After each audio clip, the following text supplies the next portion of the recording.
Hello, in this video I'm gonna show you how to link Google Assistant to the power button on TCL 50 Pro NxtPaper so you can open Google Assistant by pressing and holding on the power button.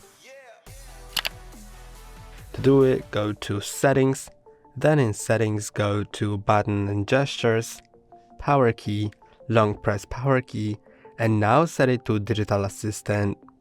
Then when you press and hold on the power button, it will open Google Assistant. As you can see, whenever I press and hold, it opens Google Assistant.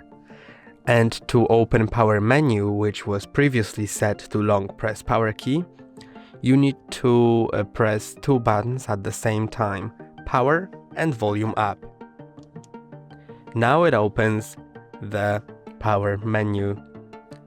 And when power menu is set to the power key instead of digital assistant, then pressing and holding opens the power menu.